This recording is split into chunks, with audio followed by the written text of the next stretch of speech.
Meses atrás, surgiram os primeiros debates para estabelecer o início de um possível fim das hostilidades no leste europeu. E, como consequência, o fim da guerra, o que só seria possível com a entrega dos territórios ocupados pelos russos.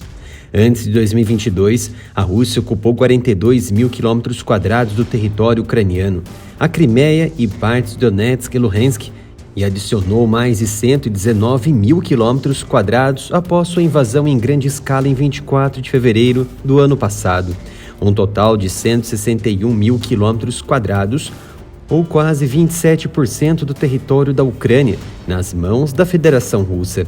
Na época dos debates, o ministro das Relações Exteriores da Ucrânia, Dmytro Kuleba, descartou a possibilidade de ceder território à Rússia como parte de qualquer acordo de paz, deixando claro que o objetivo da Ucrânia nesta guerra é libertar os territórios, restaurar a integridade territorial e plena soberania no leste e no sul da Ucrânia, e este seria o ponto final da posição de negociação. Pois bem, a guerra já dura 18 meses ininterruptos, uma guerra de desgaste imposta por uma Rússia adaptada e segura em suas tomadas e decisões, diante de uma Ucrânia e o Ocidente fortemente armados, com novos equipamentos ocidentais e longe de desistir dos objetivos iniciais. No entanto, parece que a OTAN já está traçando o caminho da Ucrânia sem ao menos consultar o próprio presidente ucraniano Volodymyr Zelensky. O chefe do Estado-Maior da OTAN, Stian Jensen, sugeriu na terça-feira, 15 de agosto, que a Ucrânia pode se tornar membro da aliança em troca de ceder algum território à Rússia, o que pode ser parte do fim da guerra. Jensen foi claro em sua entrevista ao jornal norueguês Verdens Gang. Acho que uma possível solução para a Ucrânia seria desistir do território em troca da adesão à OTAN, mas enfatizou que a Ucrânia deve decidir quando e em que condições deseja negociar. Essa declaração foi recebida como um balde de água fria para Zelensky.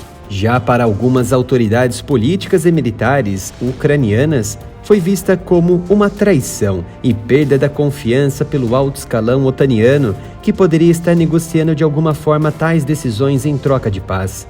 No entanto, isso seria benéfico à própria aliança da OTAN, que está no limite da produção industrial em armamentos de artilharia e peças de reposição.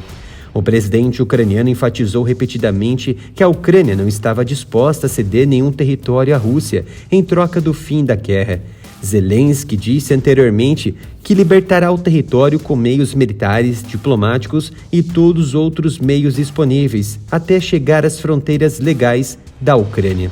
O chefe do Estado-Maior foi ainda questionado se a opinião da OTAN que a Ucrânia deve ceder terras para alcançar a paz com a Rússia e obter futura adesão à OTAN. Ele disse que a discussão sobre o possível status após a guerra já está em andamento e que as questões sobre a cessão de território à Rússia são levantadas por todos.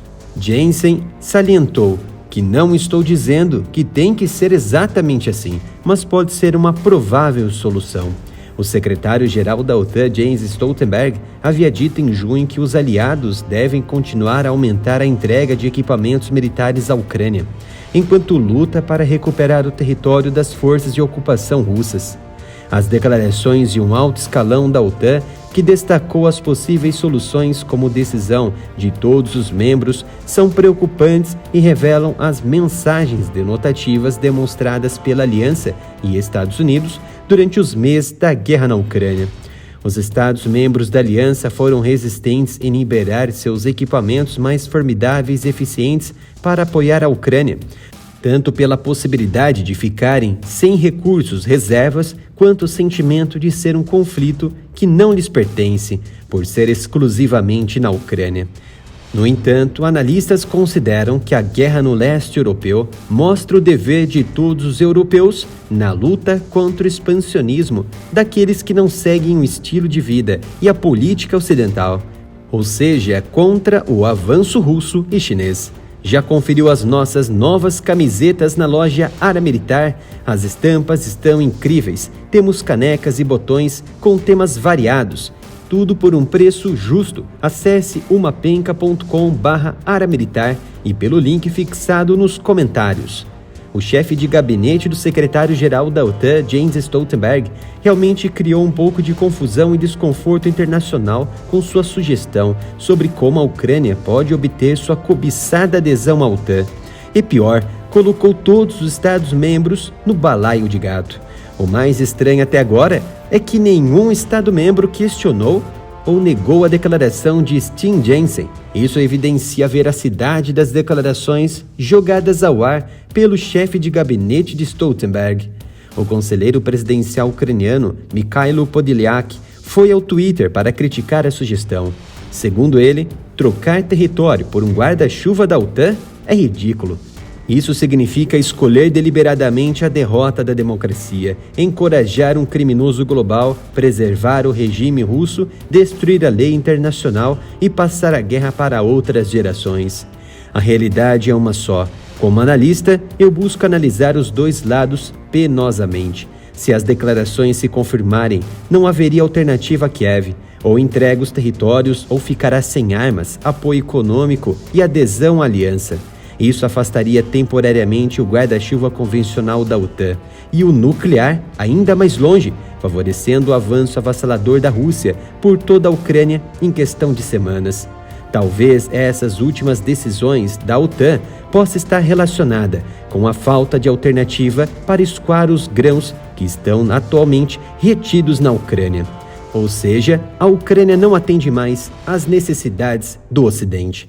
Já do ponto de vista para a segurança da Europa e Estados Unidos, a decisão de entregar as terras declaradas anexadas por Moscou daria amplo conforto aos russos em manter sua política de expansão com base na luta separatista de seus povos no leste europeu e avançaria na militarização das periferias europeias com armas convencionais e nucleares. No entanto, essa decisão difícil para Kiev favoreceria na reorganização da política de contenção de forças na Europa, como também novas políticas industriais em massa para elevar a produção de armas convencionais para o pronto emprego e para a reserva, assumindo também uma postura dissuasiva, quebrando e criando tratados para fortalecer nuclearmente toda a Europa com mísseis e bombas. Mantenha-se muito bem informado e apoie o Área Militar se inscrevendo e ativando o sino de notificação. Você também pode ficar por dentro de todas as análises e conteúdos em geopolítica diariamente em nosso grupo no Telegram, pelo link que deixamos aqui nos comentários.